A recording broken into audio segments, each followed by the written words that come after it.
Hi, this is 1010 the Navigator, and this is a reading of 2022 Anunnaki Code, The End of the World and Their Return to Earth by Maximilien De Lafayette.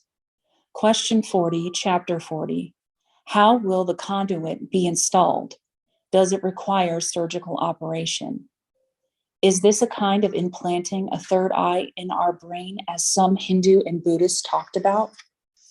The answer. How the conduit will be installed. Does it require surgical operation?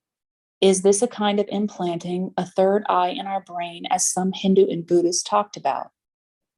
Installing the conduit in the brain cells does not require a surgical operation.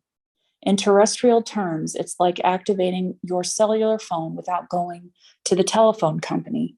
It's like transferring money from your account to another account without going physically to the bank, carrying money with bills and notes, and physically giving this amount to a bank clerk to deposit it in another account.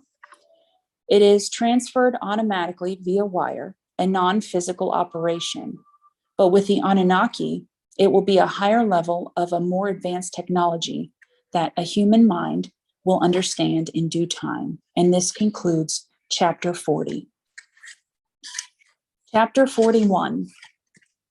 What will happen to the teachings of Jesus, Mohammed, Moses, and Buddha if the Anunnaki demolish all religions and our religious belief systems? The answer. The Anunnaki will abolish all forms of organized religions, but not the code of ethics, fairness, and justice. For instance, the mind will be fertilized with a device that will enable the human being to tap into a higher sphere of knowledge.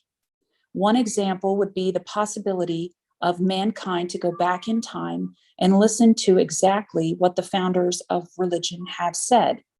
Not that their followers have created as doctrines and dogma for their own beliefs and personal interests. Religious systems based upon organized establishments will be eliminated.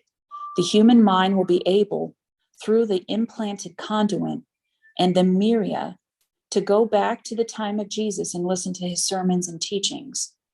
Humans will go back in time and will see Jesus walking in the streets of Nazareth, Bethlehem, and Jerusalem, and they will be able to listen to him on Mount Olive. And by doing so, they will be able to retrieve the true message. They will compare the teachings of Jesus automatically with what the church, its doctors, its bishops, and its governments invented and fabricated. They will have two versions, the original one and the new one invented by organized religions. In summary, the Anunnaki are not abolishing religions because they will be taking us straight to the source, the original message of religions, and they will be taking us to that very source instead. So instead, they will eliminate the bureaucratic, governmental, financial, and business aspect created by those who became the custodians of religions, and unfortunately, erroneously influenced our minds, ethics, and way of life. And this concludes Chapter 41. I'm going to go ahead and read Chapter 42. Question 42. You said that the Anunnaki will impose on humans a vegetarian diet. So what will replace meat? Will the Anunnaki give us new directions about feeding the world with soy, wheat, etc.? Although many anthropologists, scientists, and doctors of nutrition made it clear that the human body needs meat for physical and mental development, because they found out that back in history, when our early ancestors started to eat meat, their brain size increased and their mental faculties developed rapidly. And while this is true, humans who kill animals and eat their flesh will be forever isolated from cosmic civilizations, which are more developed, richer, and more rewarding. In the eyes of the Anunnaki, only savage creatures kill other living creatures, referring to animals, to feed themselves. Anunnaki do not advocate eating meat because it deprives living creatures from living. And by their standard, it is a crime. However, taking into consideration the physical developmental needs